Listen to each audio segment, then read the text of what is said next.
नमस्कार विद्यार्थियों। पिछले दो वीडियोस में हम एंट्रोपी और उसके स्टैटिस्टिकल ट्रीटमेंट के बारे में बात कर चुके हैं और पिछला वीडियो अगर आप देखेंगे तो हमने उसमें कुछ इस तरीके की एक इक्वेशन निकाली थी।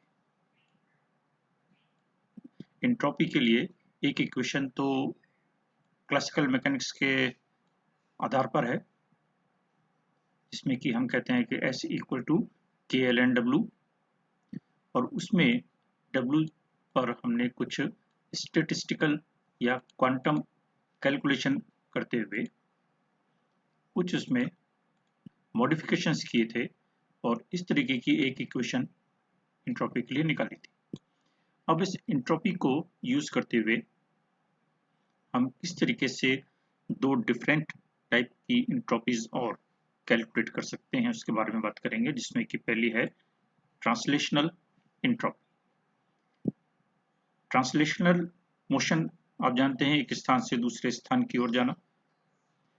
और यदि मोनो एटॉमिक मॉलिक्यूल है, अर्थात ऐसा मॉलिक्यूल जिसमें कि सिर्फ एक एटम है, ऐसी स्थिति में उसमें रोटेशनल और वाइब्रेशनल एनर्जी लेवल ये नहीं होते। ठीक है, सिर्फ उसमें ट्रांसलेशनल मोशन होता है और इसलिए सिर्फ ट्रांसलेशनल एनर्जी ही मोनो एटॉमिक मॉलिक्यूल में हमें मिलती है। तो ट्रांसलेशनल पार्टीशन फंक्शन को क्वांटम मैकेनिक्स में इस रिलेशन के द्वारा डिफाइन किया गया कि एफ टी फॉर ट्रांसलेशनल और एफ फॉर पार्टीशन फंक्शन। तो ट्रांसलेशनल पार्टीशन फंक्शन को इस रिलेशन के द्वारा क्वांटम मैकेनिक्स में डिफाइन किया गया, जहां पर v वॉल्यूम है और h प्लैंक कांस्टेंट है। इस इक्वेशन का यदि हम लॉग लें तो ये बन जाता है ln ft, और ये आप लॉग का नियम लगाएं तो देखिए 3/2 पहले आ जाएगा। और यहाँ पर इस थोड़ी सी ट्रिक इस्तेमाल की हुई है। ये जो t है, इस t को ब्रैकेट के बाहर निकाला है, और जब ब्रैकेट के बाहर निकालेंगे तो ये 3/2 पावर साथ में लेके निकलेगा, यानी t raise to the power 3/2। ठीक है, तो यहाँ पर मल्टीप्लिकेशन में आप कह सकते हैं, यहाँ पर हमारे पास है क्या कि t raise to the power 3/2। ठीक है, ये मैंने लिखा है। इस t को यदि हम ब्रैकेट के बाहर निकालेंगे तो ये हमारे पास दो फंक्शन आ जाते हैं, a इंटू बी, और लॉग निकालेंगे तो log a plus log b। तो इस 3/2 को जो हमने बाहर निकाला है उसको यहाँ पर इस रूप में लिखा गया है, और बाकी सारी क्वांटिटीज को हमने यहाँ पर लिखा है। तो ये कुछ मैथमेटिकल ट्रिक्स हैं जो कि हम अप्लाई करते हैं या करते रहते हैं, और इनके बारे में अपने को ध्यान भी होना चाहिए। इससे हमारी कैलकुलेशंस थोड़ी सी आसान हो जाती है। तो ये हमने ft का लॉग ले लिया। अब इसको dt से डिवाइड किया। ये कह लीजिए इस ट्रांसलेशनल फंक्शन को हमने t के सापेक्ष यानी टेम्परेचर के सापेक्ष डिफरेंशिएट किया। डिफरेंशिएट करेंगे तो आप जानते हैं कि यदि किसी पद में t नहीं होता है या वो वेरिएबल नहीं होता है तो उसकी वैल्यू 0 होती है। तो इसलिए यहाँ पर ये पहले टर्म जो है इसकी वैल्यू 0 हो गई, और ln t इसका डिफरेंशिएशन हो गया 1/t। तो हमारे पास रिलेशन आ जाता है D L N F T upon D T equal to 3/t 3/2 1/t। ठीक है, और आर टी से यदि हम इसको मल्टीप्लाई कर दें तो ये भी आर टी से मल्टीप्लाई हो जाता है, और एक रिलेशन हमारे पास ये निकल के आ जाता है। ठीक है, रिलेशन 21। इसको यदि हम इस 19 नंबर इक्वेशन में इसमें रख देते हैं, यहाँ पर इसकी जगह पर, तो हमारे पास क्या रिलेशन निकल के आता है कि एस टी यानी ट्रांसलेशनल एंट्रोपी बराबर R L N ft upon n into R T D L N F T. ये इक्वेशन देखिए, ये यहाँ पर लिखी हुई है, इस इक्वेशन को हम यूज कर रहे हैं। यहाँ पर एफ टी की जगह पर हम सब्स्टिट्यूट करेंगे कौन सी वैल्यू, ये जो रखी हुई है, ठीक है, इसको, और इसका मान हमने ऊपर निकाला ही है, इसको रख देंगे 3/2 r। तो ये एक रिलेशन हमारे पास ट्रांसलेशनल एंट्रोपी के लिए निकल के आता है, ठीक है। इसको आप इस तरीके से लिख सकते हैं, ये हमारा ट्रांसलेशनल एंट्रोपी यानी एसटी के लिए एक रिलेशन निकल के आता है। यहाँ पर V की जगह पर RT अपॉन P, यानी अगर आइडियल गैस है तो हम V की जगह पर RT अपॉन V सब्स्टिट्यूट कर सकते हैं। ये इक्वेशन सेकूड-टेट्राउड इक्वेशन कहलाती है। इस इक्वेशन में, इसमें क्योंकि सिर्फ ट्रांसलेशनल मोशन है, यदि इलेक्ट्रॉन्स का हम ध्यान रखें तो इसमें इलेक्ट्रॉनिक पार्टीशन फंक्शन और इंक्लूड कर सकते हैं। ऐसी स्थिति में यहाँ पर एक इलेक्ट्रॉनिक पार्टीशन फंक्शन Fe और इंक्लूड हो जाता है। तो ये ट्रांसलेशनल एंट्रोपी के लिए हमारे पास एक रिलेशन इस तरीके से निकलता है। रोटेशनल और वाइब्रेशनल एंट्रोपी के बारे में यदि हम बात करें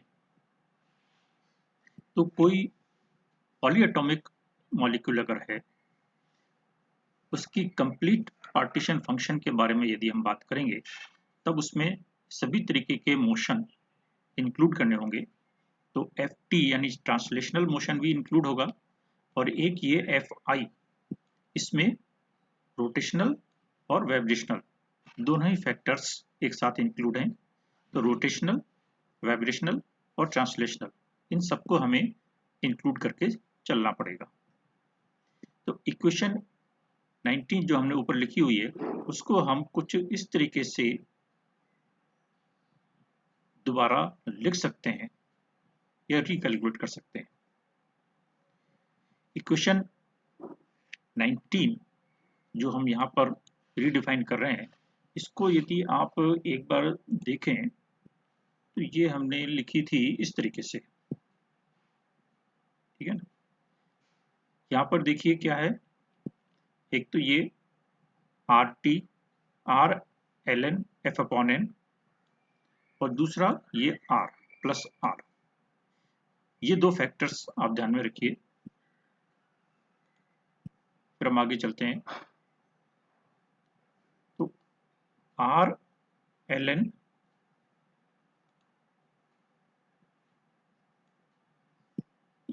F upon N divide plus R, ये इसको हम मैथमेटिकली थोड़ा सा रिकैलकुलेट करके इस रूप में लिख सकते हैं। ये जो देखिए लिखा है, K L N F raise to the power n divided by factorial n। इस रूप को किस तरीके से लिख सकते हैं, देखिए ये कैलकुलेशन मैंने यहाँ पर आपको दिखाई हुई है। बुक्स में आपको डायरेक्ट लिखी हुई मिल सकती है तो कंफ्यूज रहेंगे आप, तो वो मैंने यहाँ पर थोड़ा सा इसको एक्सप्लेन कर दिया है कि किस तरीके से हम R L N F upon N plus R को K L N F raise to the power n upon factorial n लिख सकते हैं। वो कैलकुलेशन यहाँ पर मैंने की हुई। तो यहाँ पर हमने उस इक्वेशन को थोड़ा सा मॉडिफाई करके इस रूप में लिख दिया है, इक्वेशन नंबर 23 के रूप में। टोटल एंट्रोपी की यदि हम बात करें तो टोटल एंट्रोपी, पहले भी हम बात कर चुके हैं कि एंट्रोपी एक एडिटिव प्रॉपर्टी है। तो टोटल एंट्रोपी एस टी और एस आई का एडिशन हो जाएगा।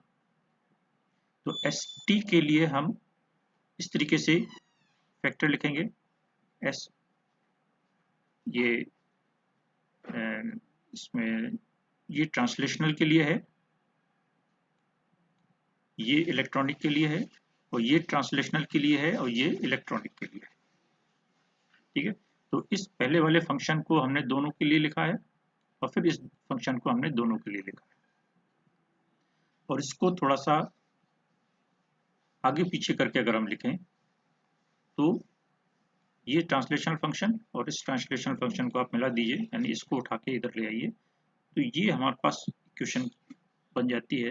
इसको हमने 4 टर्म्स हैं, 2 को बड़े ब्रैकेट में और 2 को छोटे ब्रैकेट्स में लिखा है।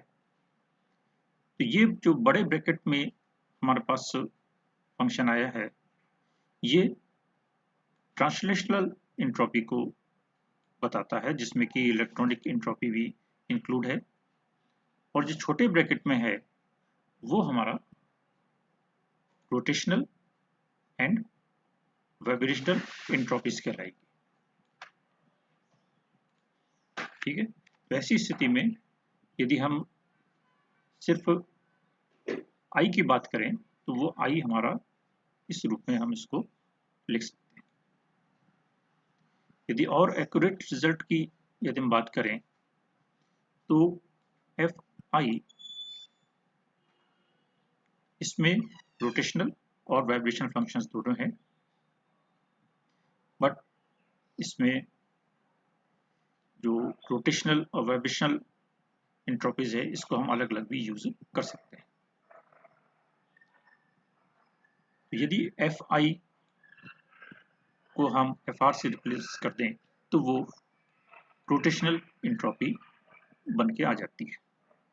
तो इस तरीके से हम कुछ कैलकुलेशन अपनी जो एंट्रोपी की हमने निकाली थी इसको